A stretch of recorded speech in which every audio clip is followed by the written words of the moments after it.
Okay, coming back to where we left off.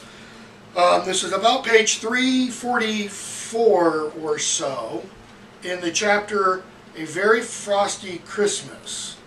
Let me make sure. Yeah, about page 344. Harry's saying, no, I won't do that, minister. I don't like the things the ministry's been doing. He says, like locking up Stan Shunpike. He was under an imperious curse. The minister, I wouldn't expect you to understand. These are dangerous times. Certain measures need to be taken. You're 16 years old. And Harry at this point ought to say, yeah, I am 16. And last year, I was part of a group that helped defeat Voldemort and the Death Eaters. The year before, I fought him off. The year before, I did it. Okay? Harry says Dumbledore's older than 16. He doesn't think Stan Shunpike should be in Azkaban either. So Scrimgeour says, I see. You prefer, like your hero Dumbledore, to disassociate yourself from the ministry. Harry replies. He doesn't say yes. He says, I don't want to be used. I'm not your tool. Which is kind of interesting. Given that what we hear at the end of Book 7 is that Harry essentially is a tool. He is being used by Dumbledore. In fact, we're going to have that wonderful scene when Harry goes into Snape's memory after Snape dies. And Snape says, so that's it. You are raising the child merely to be a sacrifice? And Dumbledore says, essentially, yes. Harry must stay alive long enough so that he can do what he must do.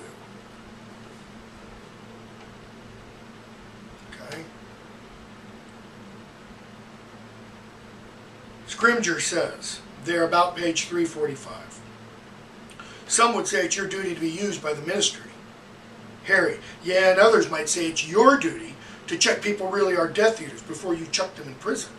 You're doing what Barty Crouch used to do, and what Fudge did. Scrimgeour, so you're not the chosen one? Harry doesn't answer it. Okay. Harry, I thought you said it doesn't matter. I shouldn't have said that. It was tactless. Harry, yeah, but it was honest. It was the only honest thing you've said to me. You don't care whether I live or die. I haven't forgotten, minister. And he shows him the back of his hand with the words, I must not tell lies. Right? And so Scrimgeour kind of finishes this little talk with about page 346 or so. So you're Dumbledore's man through and through, aren't you, Potter? Yeah, I am, says Harry. Yeah, I am.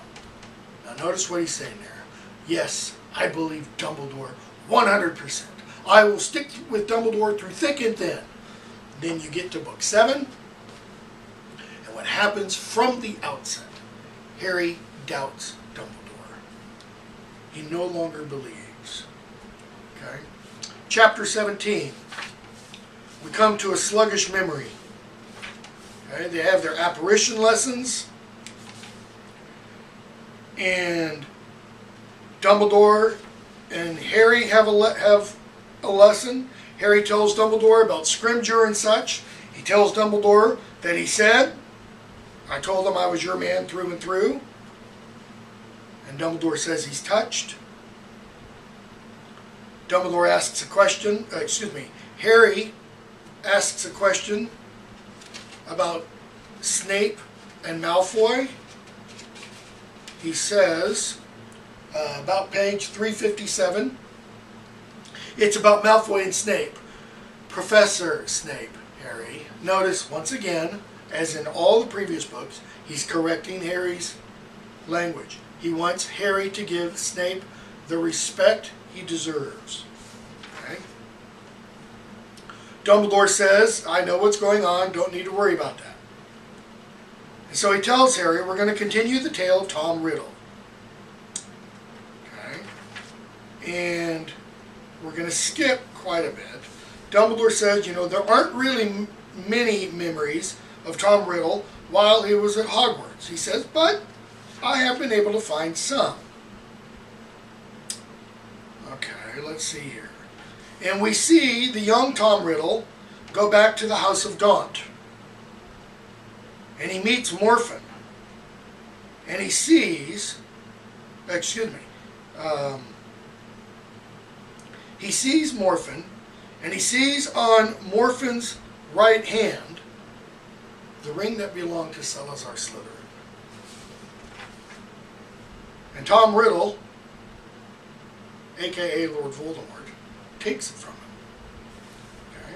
He kills his father, Tom Riddle Sr., and his parents, and he plants a memory in Morphin's mind so that Morphin gets blamed for it.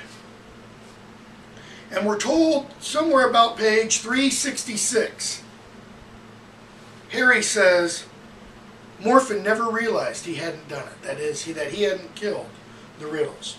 Dumbledore, never. And he had this real memory in him? Dumbledore says yes. Says it took a great deal of skill to Gillimancy to coax it out of him. I extracted this memory with difficulty. When I saw what it contained, I attempted to use it to secure Morphin's release from Azkaban. That is, Morphin, like Gollum, is just an enemy. Or was just an enemy. He was bad. He was rotten. But Dumbledore says he didn't deserve to go to Azkaban, and therefore he ought to be released. He was innocent of that crime. Okay? Harry, the Ministry, they wouldn't release him? Dumbledore says no. Okay? Harry says, page 367, look what happened. Look what happened to Morphin. Dumbledore, I agree. Whatever Morphin was, he did not deserve to die as he did, blamed for murders he had not committed. So, Dumbledore says, there's another memory I want you to see. Okay? And it's a memory of a young Tom Riddle asking Professor Slughorn about Horcruxes. And the memory goes all fuzzy, and we see Slughorn say, I don't know anything about Horcruxes. I wouldn't tell you if I did. Now get out of here at once. Don't let me catch you mentioning them again. And Dumbledore tells Harry, the memory's been modified. I need that memory, Harry. It won't do us any good to have any more lessons until you secure for me that memory. Okay? Harry says, I'll try. So we go on to chapter 18, which is titled Birthday Surprises. And let's see here where to pick up.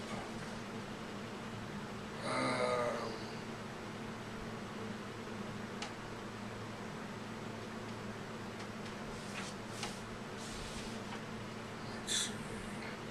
Harry,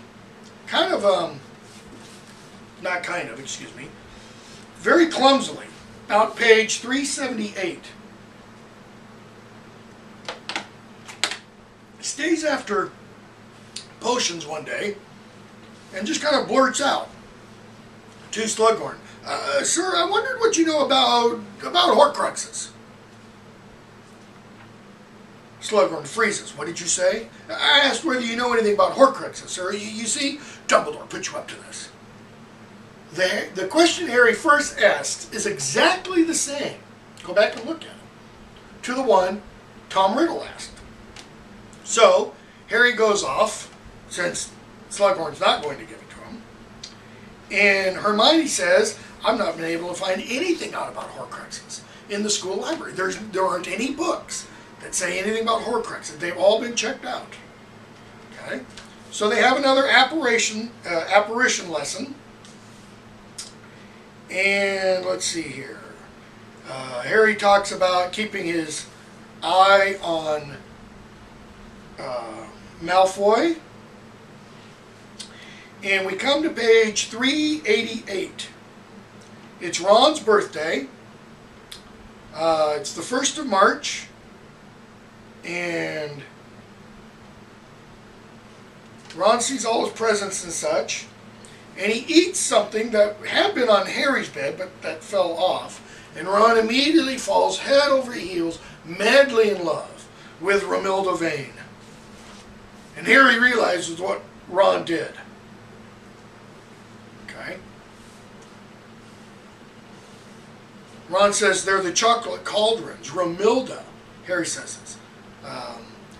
Somewhere around page 384 or so.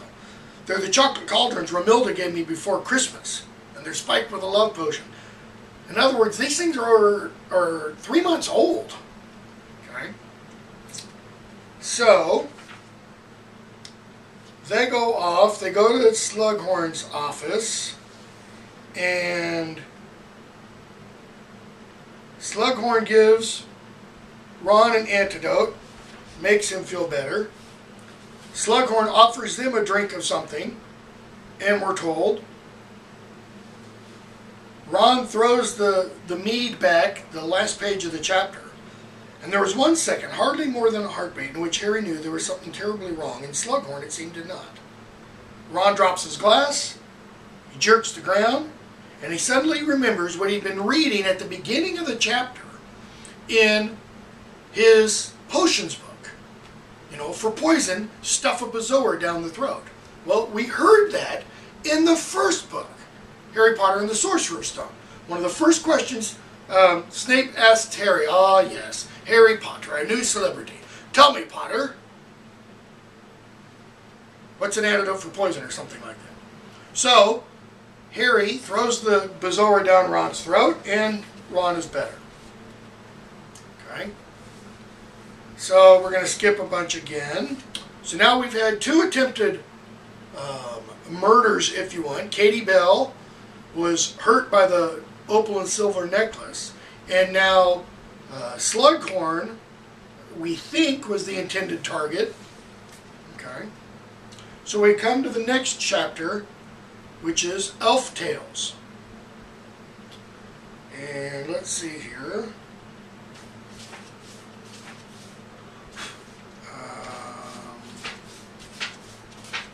There actually may not be anything in this chapter that I need to talk about. There's not. So we will stop there and we'll pick up with chapter 20, Lord Voldemort's Request.